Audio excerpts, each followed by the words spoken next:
about 72 as well.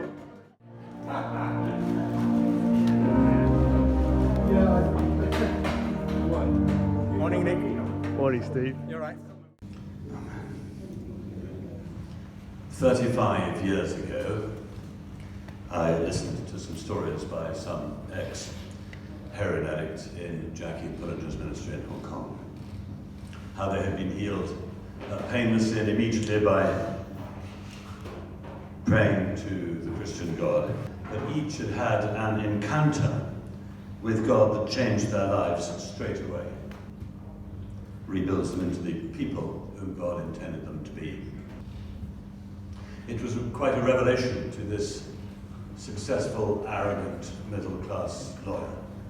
If Jesus is indeed alive, then he will, by his Spirit, be amongst the poor and the despairing, the sad and the grieving, as a matter of course, healing, loving, and offering eternal hope, and using us as his hands and feet and mouth.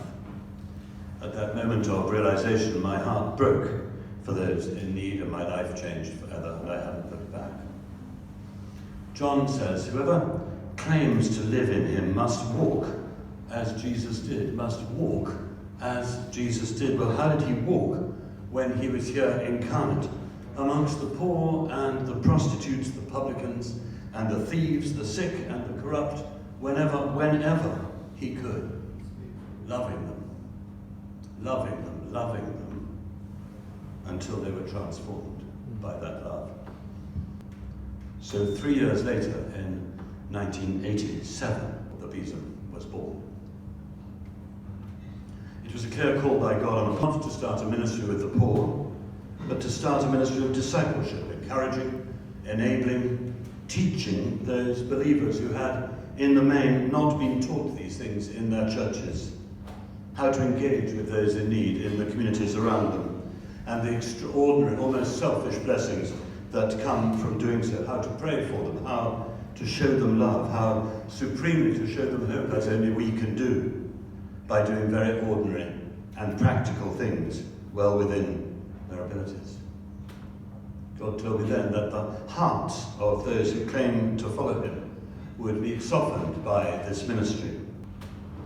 And the ministry grew from my basement flat in Shepherd's Bush, through a couple of garden sheds and garages, until it had its own warehouse in Battersea and was helping the members of 25 central London churches. And then God said, get ready for others to want to start Besoms in their areas, and then that happened. Then the Almighty told us that we at headquarters had grown too big, and that structure of having an HQ had outgrown its usefulness. So at the end of 2010, we exploded it.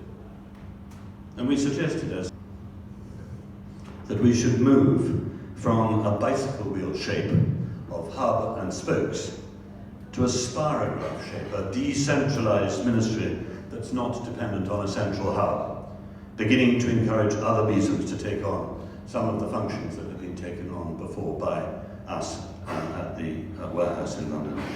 And we established a changing group of regional advisors to facilitate this. And I want today to put on record my thanks to all of those who did so much in that role, some for a short time, some for far, far longer.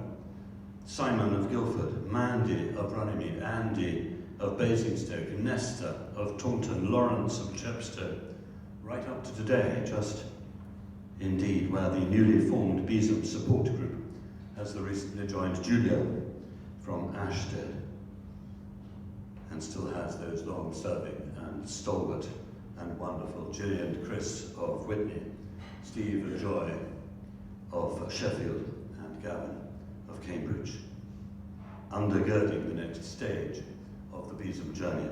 And I know of several others already from other Besoms around the country who are going to be eagerly offering more of their time and energy into the new shapes that you're going to be discussing, so that tasks can be shared, experiences shared, existing Besoms can better flourish, and new Besoms can more readily get going.